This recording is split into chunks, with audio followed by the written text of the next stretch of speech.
voilà comme nous koy defee depuis le début de l'événement bi ñu ko tàmbalee ba léegi ñi ngi ànd ak Sénar Vision ñi ngi ànd ak le président directeur général du label ñi ngi ànd ak ki nga xam ne moo di le PCA du Fonds de développement des cultures urbaines et des industries créatives, l'initiateur de l'événement de l'acte 2 Galsen Taaru Rap Galsen bi nga xam ne nii defoon nañ ko l'année dernière mu amoon réussite bu extraordinaire cette année ñëw ak yeneen innovation ak yeneen coppite yu ci am ak yeneen loo xam ne dooleeku na ci mais ak lu ñu maintenir par rapport à cet événement bi nga xam ne nii Sénégal yëpp ñu ngi koy waxtaane mais ñëpp a ngi ci bëgg a ñëw naka lañ ciy ñëwee naka lay demee loolu dañ ci ñëw ci kanam ginnaaw bi ma nuyoo ki nga xam moo di Amdy Moustapha Dieng Baye Fall maa ngi lay ziar. Baye Fall bi delloo ziar bu wér quoi Baara di am mbégte vraiment comme d'habitude partager un plateau wala une émission bien une rencontre ak yow c'est toujours un plaisir tu vois di nuyu képp ku ñuy seetaan ci Seneweb yaa xam nga ne ci biir réew mi wala biti réew mi di la jaajëfal di jaajëfal aussi le monde du hip hop di leen nuyu di leen sant et puis di am yéene ak yaakaar ak tawféexu suñu waxtaan wi dina jëriñ ñu bari. dina jëriñ ñu bari loolu mooy kàddu yi Amdy bu ñu résumé tuuti Taaru Rap Galsen bi nga ko ñëkk a xalaat lan nga ci jublu woon exactement. waaw comme tur bi rek taaru Rap Galsen taaral rek déjà parce que ñun tout le temps dama koy wax ñun taaraluñu parce que dafa am ñuy taqal taaraluñu parce que dafa am ñuy tilimal dañuy taaral parce que nous sommes une voix autorisée et que am nañu légitimité en tant que old school en tant que nit ku bokk ci milieu bi bokk ci secteur bi bokk ci écosystème culture urbaine bi nga yëkkati jéego. def ko pour le rayonnement des cultures urbaines et des industries créatives wolof day wax ku yokkul yaa wàññi et que ñaari catégorie doomu aadama yi nga xam ne suñu borom fa la ñu féetalee muy le spectateur et l'acteur ñun ñu sol casquette acteur di ay jëfkat ci hip hop bi ci game bi ci écosystème bi loolu rek wax tax na ñu def ñu am notion de prise d'initiation d'initiative du moins quoi excuse-moi.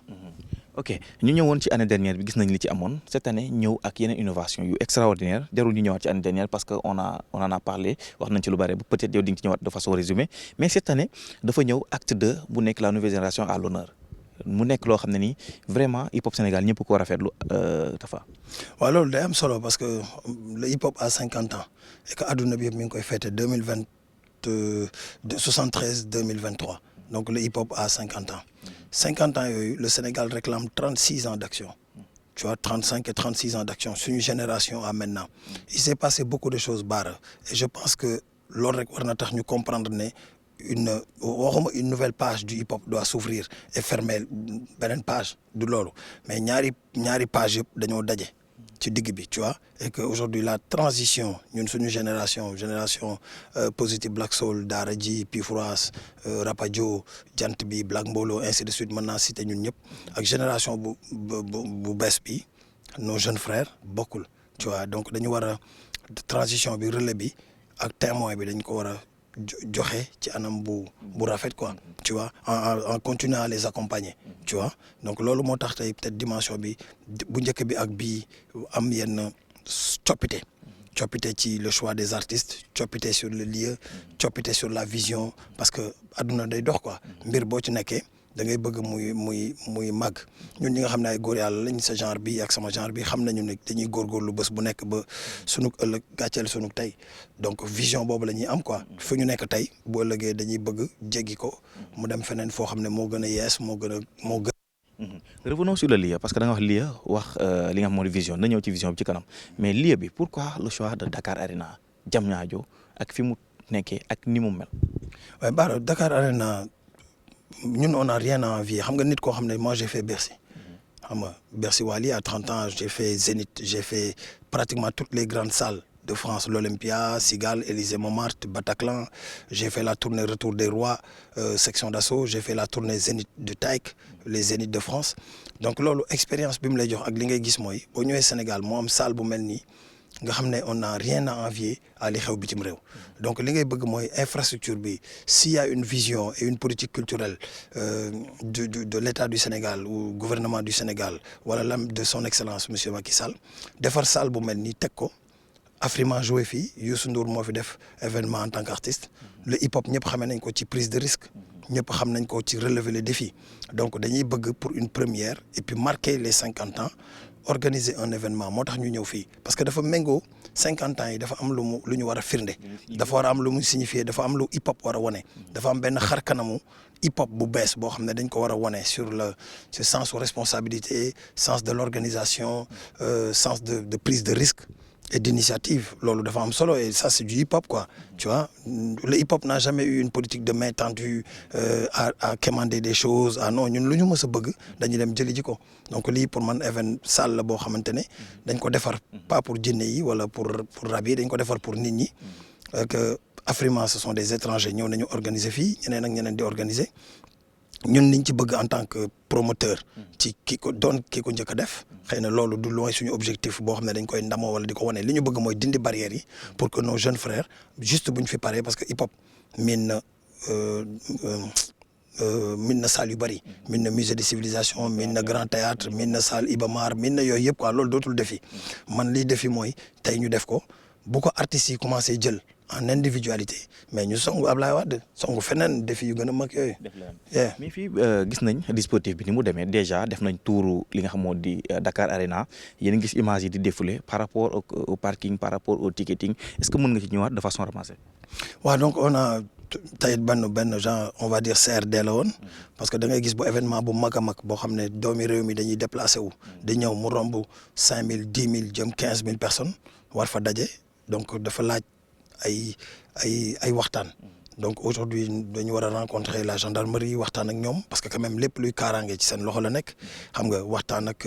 les sapeurs pompiers waxtaan ak toutes les parties prenantes en tout cas pour que l'écosystème bu événement bi yëpp ñu daje fi pour waxtaan donc moo doon daje bi ngeen fekkee ñu waxtaan nañ ci ticketing bi waxtaan ci parking yi waxtaan ci sécurité bi waxtaan ci kaaraange bi ci transport yi ci toutes les orientations pour que nit ñi vraiment bañ a am benn coono parce que nit koo xamante ne ñun bu ñu xewlee ku ko ñëwal la bëgg donc ñi nga xam ne dañuy ñëw pour yow da nga war a def kéemtalaay kattan pour non seulement les respecter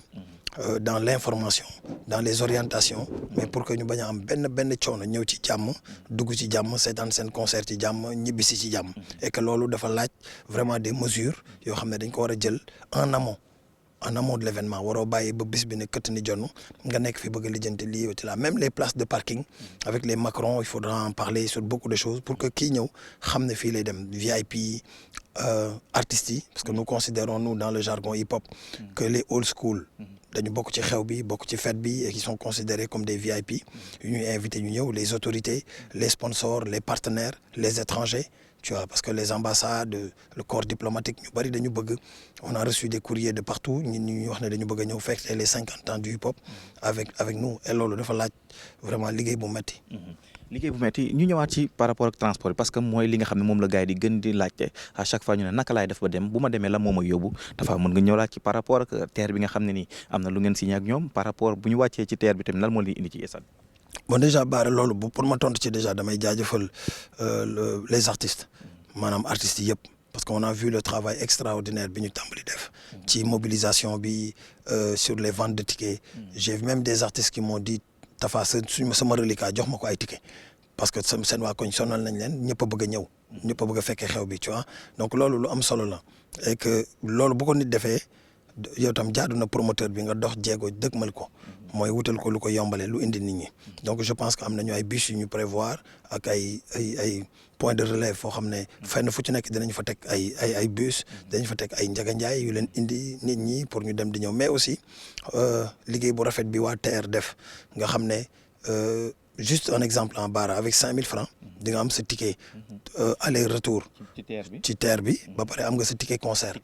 te TER chaque 10 minutes dina am benn TER bu ñu xasee ba egg si Diamniadio yaa di am naa navette yoo xam ne moo leen fay jëlee indi leen ci biir salle bi loolu yëpp lu ñu waxtaanee la donc ñuy jaajëfal le directeur général di jaajëfal équipe bu yëpp parce que ils ont quand même mis à notre disposition des rames supplémentaires dolli nañ seen ay rames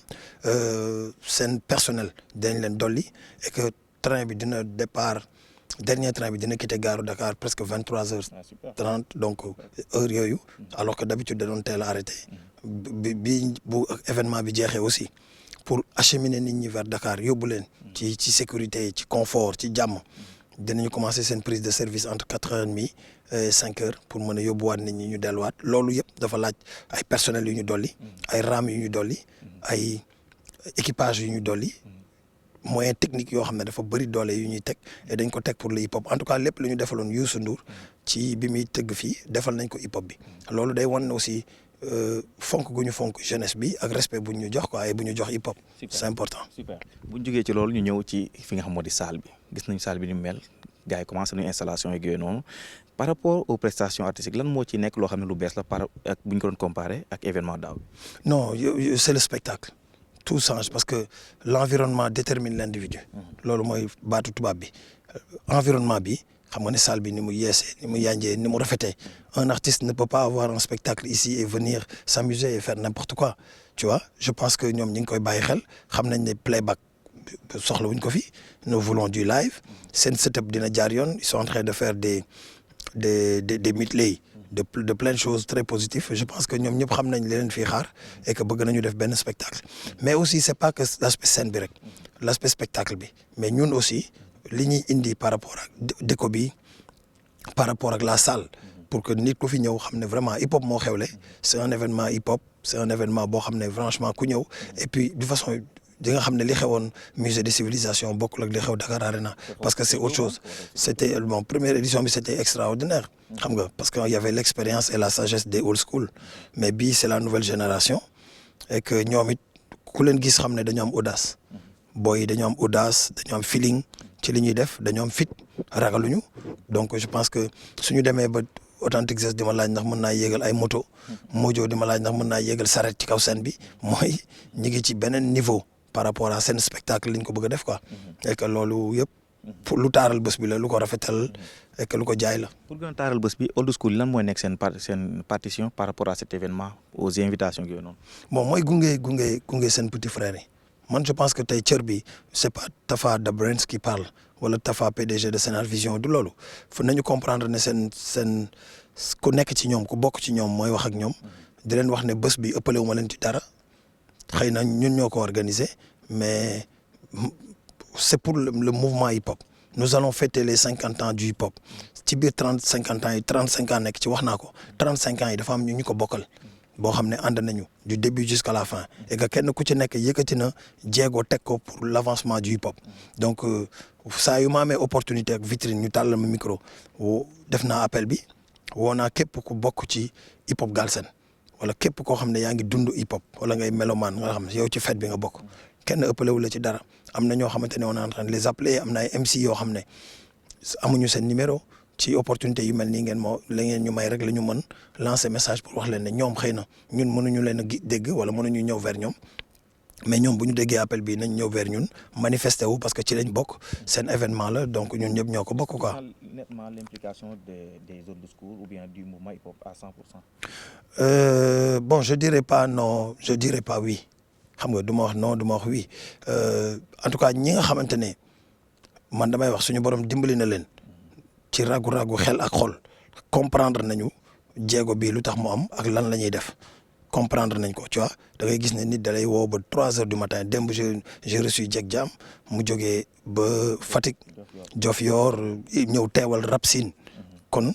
loolu dafa am solo tu vois ku nekk ñu ngi may woo nous appelle de partout am na ay old school yoo xam ne ñi ngi Allemagne tu vois ñi ngi woote yow xam nga ci dara tu vois ku nekk di wax lu positif ñi di woote depuis States ñi di woote depuis Londres ku nekk ñi di woote depuis fin fond Casamance ñoo xamante ne hip hop rek moo leen ñor. Donc, et que comprendre que c'est un événement pas de Tafa. La personne de Tafa n'est pas important. Tu vois, du lolo mo fi nek quoi, du aussi Sénar Vision. Événement où hip hop Galsen la, képp ku nek hip hop Galsen ci nga bok. Yeah. Super. Légui buñu juggé ci événement bi parce que événement bi après dinañ défal benen yaatal et ban heure lañu wara mëna commencer spectacle bi Tafa. Bon, je pense qu'on dit comme les xew Bercy wala Zénith ak yoyu quand tu organises un événement ci salle bu melni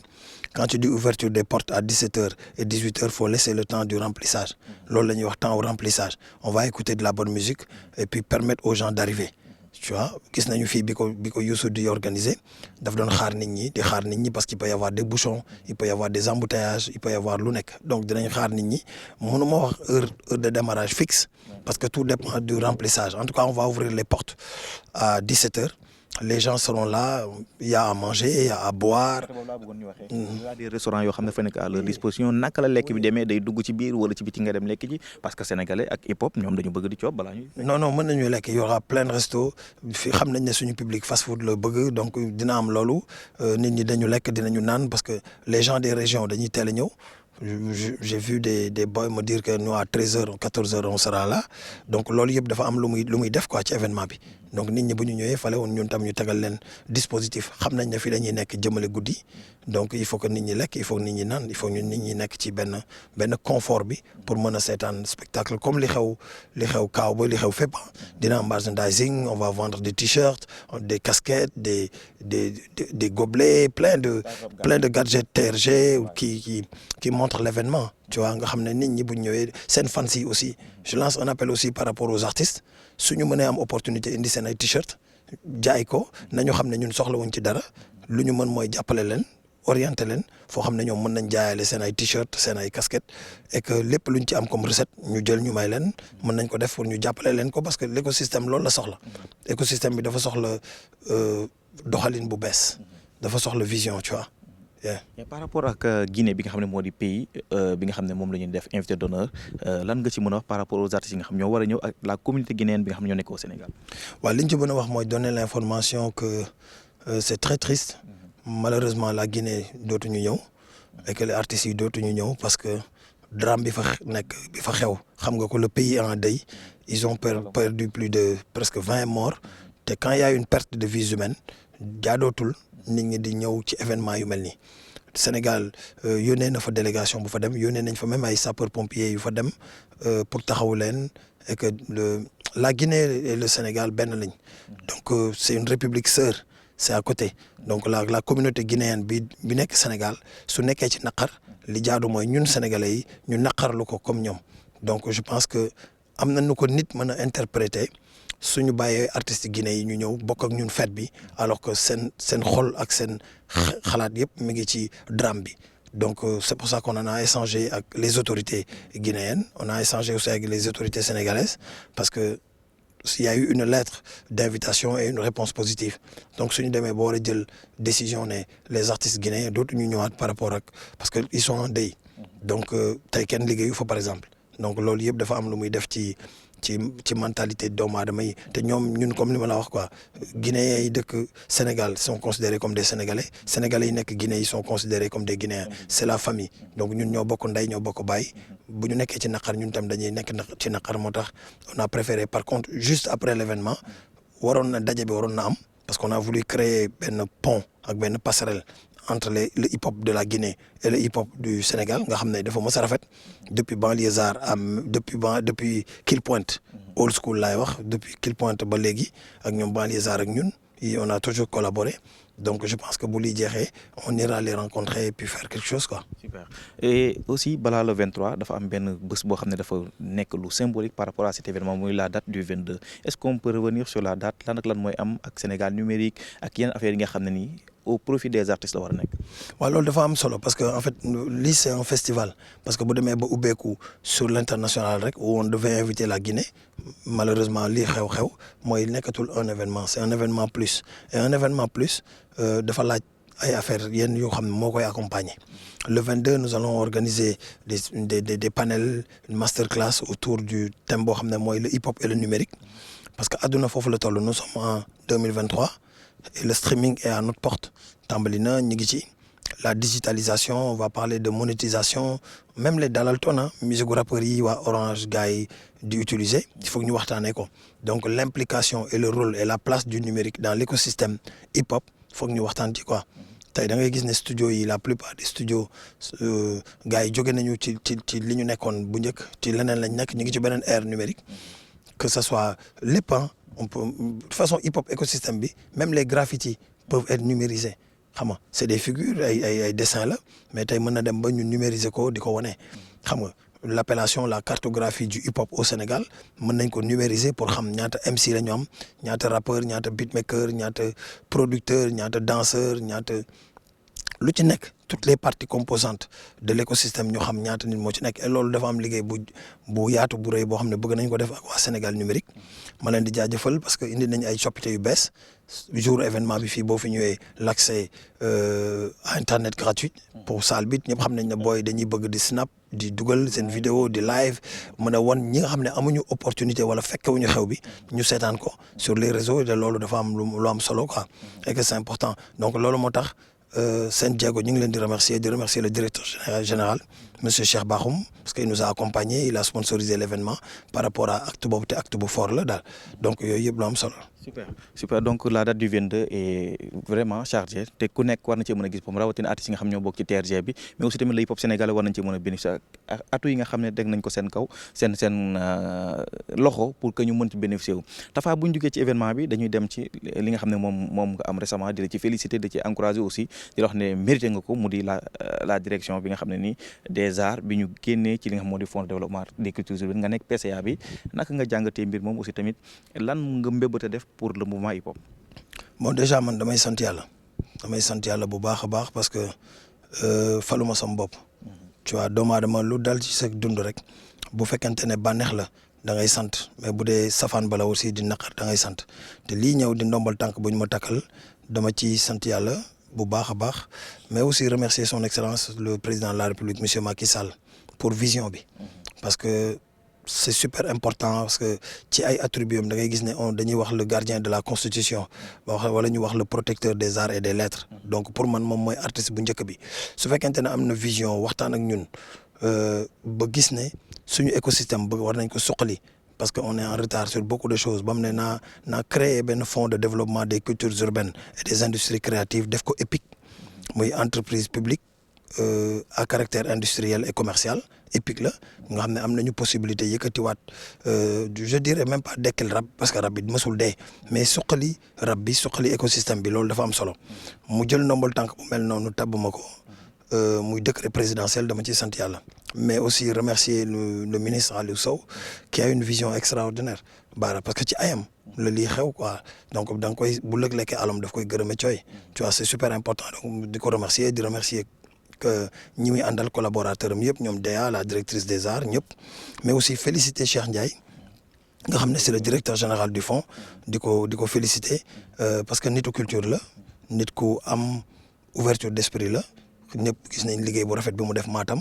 ci culture jógee fa c'est l'actuel directeur général de Douta Seck liggéey bu jéggi dayoo bi mu def maison de la culture Douta Seck aussi di un homme de culture loolu yëpp da ngay gis vision au président de la République à mettre l'homme qu'il faut à la place qu'il faut muy man muy Cheikh muy SG madame Ndoye elle est une conseillère technique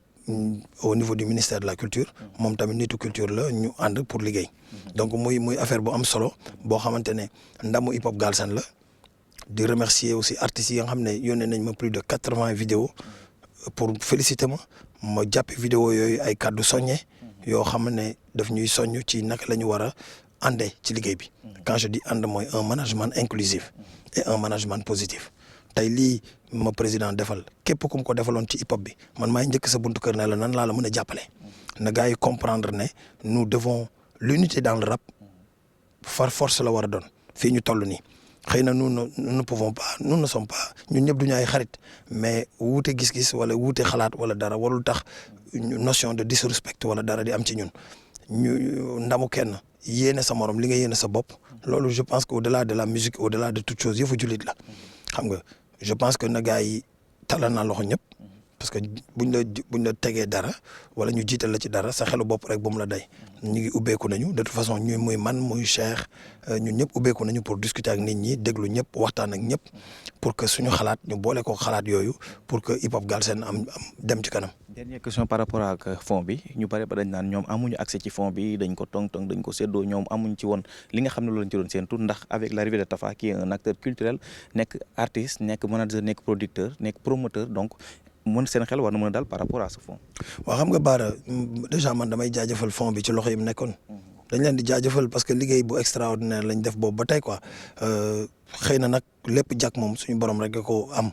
mais 2017 ba léegi bi fond bi di nekk 300 millions 300 ñëw ba 600 millions plusieurs années ba tey mu nekk 1 milliard mais ay nit ñoo dem waxtaane ji ko ay nit a ko xalaat ay nit a ko la jaaree ba tey mu sotti. tu vois donc am na ay rappeurs yoo xam ne ñoo demoon toog ak président de la République waxtaan ak ñoom ñooñu da nga leen di jaajëfal ñi ko yoroon doon ko séddale aussi da nga leen di jaajëfal pour liggéey bi ñu def donc mënoo ñëw ne rek xëpp suuf ci li jot nit ñi di def déedéet donc ñun nag par contre bu ñu ñëwee xëy na mën nañ ñëw ak suñu vision mën nañ ñëw ak suñu xalaat boole ko xalaatu gars yi moo tax nga gis ku mel ne man l'acte bi ma njëkk a posé bi mu amee c'est de démissionner du management de Ngaaka Blindé parce que mënatuma arbitre du football mënuma nekk juge parti Aujourd'hui ma politique d'orientation ça doit être pour ñëpp. C'est une vision globale. Je suis là pour tous les rappeurs. Deuxième xalaat bi ñu am ak Cheikh ak ma SG madame Doy ñu waxtaante ak l'autorité le ministre de la culture mu nangul ñu ko c'est d'organiser une tournée sénégalaise aller à la rencontre des acteurs des cultures urbaines des 14 régions du Sénégal déglu leen nit mënoo ko jàppale wala mënoo loo ko gunge te dégluwoo ko même booy loué kër da ngay def état des lieux rentrant pour pouvoir après faire l'état des lieux sortant pour que après ñu xam ne Dio Moustapha Cheikh Ndiaye PCA directeur général du fonds bi tabbee seen loxo lii la ñu teg comme initiative lii la ñu teg comme jéego lii la ñu fi fekk lii la ñu def quoi tu vois pour que après ñu mën a am benn bilan que mu yaakaaruñu dina négatif mais ñu mën a am benn bilan bu positif par rapport à nos actes parce que après on sera jugé que par nos actes et les prises de décision qu'on aura à prendre. Super léegi bu ñu jógee ci loolu gis naa artistes yi dama ciy ñëwaat dama ko fàtte woon gis naa ñu def ay saayfa gis naa aussi tamit ñu ngi dugg studio def ay couplets yoo xam ne dafay taaral bés bi mais est-ce que ça sera de façon continue. Oui day continuer parce que xam nga à partir de janvier bon hip hop Galsen mën naa am xar kanam bu bees sur plein de choses tu vois am naa yéene yu ñu am te yéene yooyu yëpp nag moo war a tax ñu war a def tournée sénégalaise bi waxtaan kook ñëpp lii gars yi nekk pour taaral bés bi la et loolu dafa am solo parce que nekkatuñu ci jamono bu artiste di signer contrat am jël xaalisam lekk toog bàyyi promoteur bi mu démerdé wu ak événement am parce que événement bi bu amee ndam hip hop Galsen la amal ndam su échoué hip hop Galsen la du ne man la parce que j'ai pris des artistes fay naa leen seen cachet def lépp li ma war la woon ak ñoom def naa ko ñoom aussi li leen war par rapport ak la mobilisation ak la communication autour de l'événement il faut ñu def ko pour mu matal te loolu dama ciy sant yàlla parce que yàlla boole na ma ak artistes yoo xam ne boo demee ba Zouda la dem defar ay propre affiche am def ci xaalisam loolu sant yàlla la boo demee ba Rifu laaj la reliquat am mu ne la jox ma ko ay ticket dama koy maye loolu sant yàlla la ça veut dire que artistes yi li ñu bëgg mooy événement bi réussir soo demee bàyyi Akatsuki di def porte à porte di jaay ticket yi di la ko ñëw di verser ci ñoom donc da ngay gis ne loolu sant yàlla y a des prises d'initiative que Mojo est en train de faire à Kaolack mais c'est extraordinaire ay caravanes lépp Mojo mi ngi koy def pour que événement bi am niveau am dimension Matadi ak jóge na France ñibbisi taal bi mi ngi jóge France Belgique arrêté tournée ma arrêté li muy def yëpp ñëw da ngay xam ne booy yi gëm nañu événement bi gëm nañu projet bi te bëgg nañu mbir mi taaru. Inch'Allah.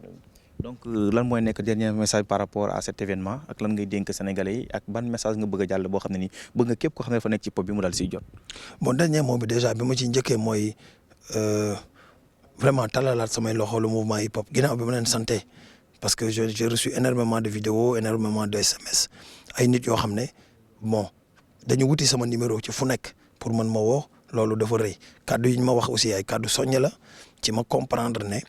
lii ñu dénk man ak Cheikh du lu ñu moom du moomel dañu dénk loo xam ne ni ma ko jàppee interpréter ko mooy dañu jox benn oto nañu dawal leen yéenay chauffeurs yi man ak Cheikh ñu war a relayante ci dawal bi nekk chauffeuru oto bi ñooy chauffeuru hip hop bi mouvement hip hop bi muy oto boo xam ne transport public la transport en commun la hip hop bi yëpp mi ngi ci biir quand je dis hip hop bi yëpp waxuma rek rap graffiti mi ngi ci biir la danse urbaine lépp ngi ci biir toutes les composantes ñu ngi ci biir léegi nag ñun ñoo war a xalaat xëy na yoon bi gaaw wala yoon bi wóor yoon bi sûr pour que hip hopeur bu nekk rappeur bu nekk Mojo bi war a dem Kaolack ci anam yu rafet te du yàq gën moor mi war a jëm kama fa tu vois ce que je veux dire et loolu dafa am lu bari lu mu laaj quoi dafa laaj ñiy dugg ci oto bi même bu ñu déggoowul ñu respectante loolu dafa am solo quoi notion de disrespect bi laay ñëwaat parce que hip hop respect la reconnaissance ak representing